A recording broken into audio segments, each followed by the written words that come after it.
So this is County Markets Live Well team, and we are here today with part one of how to stock your refrigerator and freezer. So this is more of a take on perishable items and healthier items that we like to keep on hand. So when you're looking to fill your refrigerator or freezer with some of the healthier items in our grocery store, these are some of the go-to items. So first of all, we're going to concentrate on the whole grains. Again, you want to fill your plate with about a quarter of whole grains, so this is what we're looking at first. We have some Ezekiel bread. This bread is great. It's a sprouted whole grain bread. It's full of fiber, doesn't have a lot of extra ingredients, and you'll usually find that in the freezer section of our grocery stores. I like to use this for egg sandwiches in the morning, even things like peanut butter toast. That's a great option to keep on hand. Another thing I like, especially for my kids, is whole grain waffles. This is a quick go-to staple in our house, especially on breakfast mornings, like trying to get the kids out of the house on a school day. So we want to keep those in the freezer at all times. And you have to remember to top your waffle with healthier options like yogurt and berries and frozen fruits, things like that that are going to be a little bit healthier. Even some natural peanut butter would be a good option. Then we also have these multi-grain dinner rolls. These are great just to pop out and use during a weeknight meal. And again, it's going to give you that extra dose of fiber, and it's going to be a lot healthier for you than maybe just a regular white flour dinner roll. And they keep in your freezer, so you only have to take out what you're going to use. And last but not least, I'm a big fan of French fries of any kind, but sweet potato fries are Melanie's and my favorite. We love the flavor you get from them because you don't have to add a lot of condiments on top to make them taste good. And they've already done the work for you. These Alexia fries are delicious. And these are great with even a little cinnamon. You can do chili powder on them, but even plain by themselves, they're going to be a great option to have on the side of any of your dishes during the week.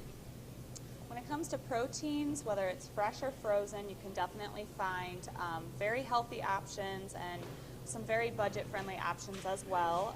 These are some of our go-tos that we have in our fridge and our freezer.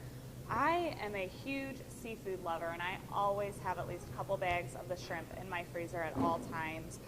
You can buy the kind that is pre-cooked, so it's very convenient if you want to have people over and have shrimp cocktail.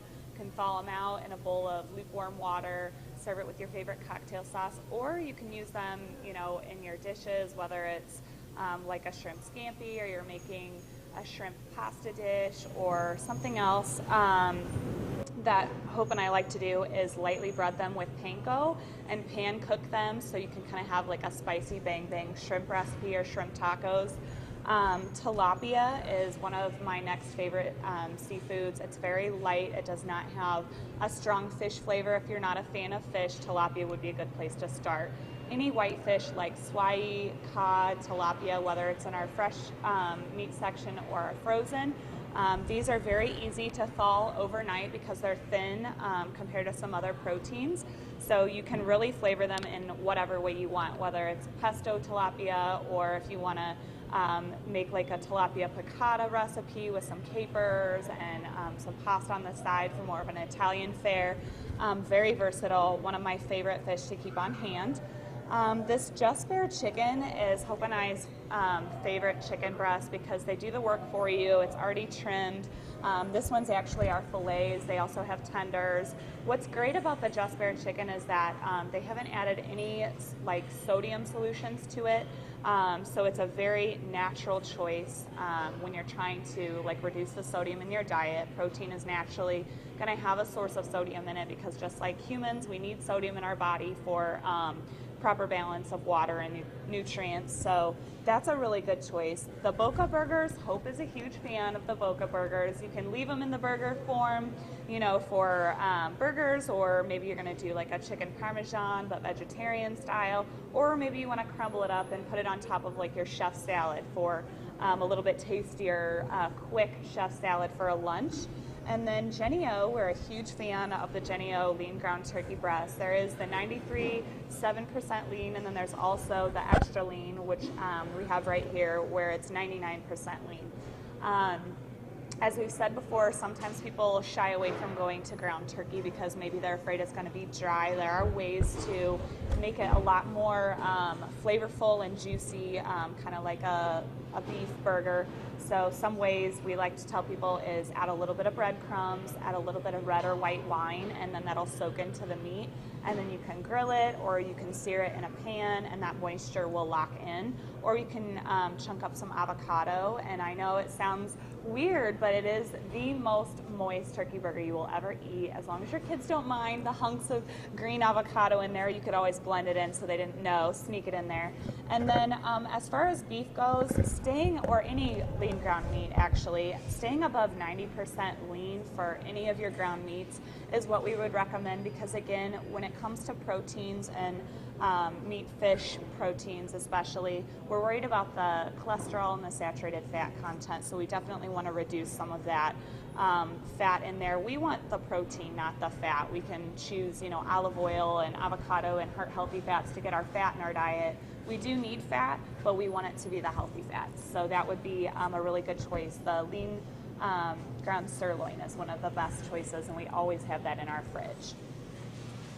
So moving on, we always recommend have your plate be filled with fruits and vegetables. So the more fruits and vegetables in your house, the better. And we love to vary the colors. That way you're getting all those antioxidants that you hear about, the vitamins, the minerals. Fruits and vegetables are filled with anti-inflammatories, which help prevent disease. So that's why they're so important. But the other great thing about them is they're full of fiber and water, so they help fill you up without filling you out. So we always say start with the fruits and vegetables on your plate first and include them at every meal and snack. So here are some of our favorites. First of all, we're just going to start in the front here, are the low sugar berries. Super high in antioxidants, healthy for your brain, but they're also very low in sugars, the diabetic friendly as well. I like to use fresh berries on top of yogurt. That way you sweeten your yogurt more of a natural way. You can put them on top of oatmeal in the morning, or you can even add them to like a yogurt parfait or a smoothie in the morning as well.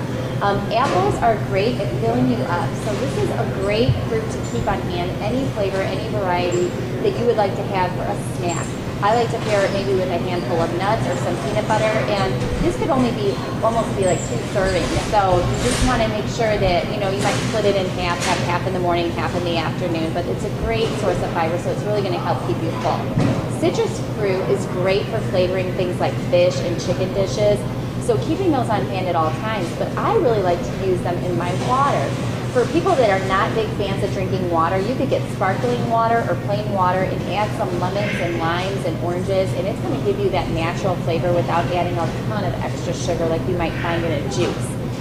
Bananas, one of the most popular fruits around. There's a reason it's the #1 selling fruit. It is the easiest. You can take it with you. It's very convenient. You can, your kids can take it on the bus with them, or if you're dropping them off at school. I like to bring it if I'm in a rush and don't have a lot of time to eat a breakfast. I can bring the banana with me. But I really like to use them in smoothies. I disguise a lot of vegetables in my smoothies by putting banana in there. So think of like putting baby spinach in a smoothie and putting that banana in there, and you won't even taste the spinach. I do it to my kids all the time, so it's a little trick for moms to get their kids to eat some extra veggies. Pineapple, this is delicious. It's super sweet. It's one of the sweetest tasting fruit out there. I love pineapple, and my kids love it too. I love to buy it just like this, and you can start to tell when it's ripe. It'll start to get more of that yellowish brown look, or you can pull the leaf out. If the leaf comes out easily, that means it's ripe and ready to go. Grapes are great too. We always have different seasonal grape varieties, but what I like to do is actually freeze them, and then the kids like to pop them in their mouth like candy. So that's a great fruit to keep on hand for your kids because it's very friendly, easy to eat. Cruciferous vegetables like broccoli and cauliflower are very heart healthy. So definitely keep those on hand. You can steam them, you can mash them with your potatoes, you want to add those cruciferous vegetables at least a few times a week. Pears, just like apples, are super high in fiber. A pear about this size will give you a half a day's worth of fiber. So that is a great fruit to have for a snack when you're looking to add that extra fiber throughout the day. I love carrots. In fact, that's my kids' favorite vegetable. Whether you steam them or eat them raw, I like them raw. You can dip them in hummus. You can have a little of a low-fat ranch if you'd like. And then avocado is a great source of that monounsaturated heart-healthy fat. A quarter of an avocado is a serving size, so you can do many things with that. We like to mash it up and put it on toast and with egg. You can also put it in salads, like chicken salad, to give it a creamy texture so you don't have to use as much mayonnaise. I like to slice it on top of salads, or you can even put some leftover avocado in your smoothie to give it that heart-healthy fat, but you won't taste it. You'll have more of that silky, creamy texture, which is super yummy. Or guacamole, of course. We love guacamole. So making your own guacamole would be a great thing to have on hand for snacks and when you've got company coming. The other thing is tomatoes. We love tomatoes. They're full of antioxidants. They're going to give you that sweet little punch when you've got something like a salad that you're making, or you can roast them to make them even sweeter. And then mushrooms, a great alternative to meat. So take out some of the meat in some of your dishes and put mushrooms in. And one of the things about mushrooms that people don't realize is they are the only source of vitamin D in the produce section. So if you're looking to up your vitamin D, then you definitely want to add mushrooms to your diet. And then don't forget about your frozen fruits and vegetables. They are just as healthy and sometimes even healthier than fresh produce. So always have those on hand. They're not going to go bad. They are so quick to make in the microwave. You can just put them in a steamer. A lot of them steam in the bag themselves. So I always have like the broccoli, maybe some corn, cauliflower, the different blends, and then the fruits like your mixed berries. You can have those on hand for like quick morning smoothies. So this is part one of our perishable refrigerator freezer items. Stay tuned for part two.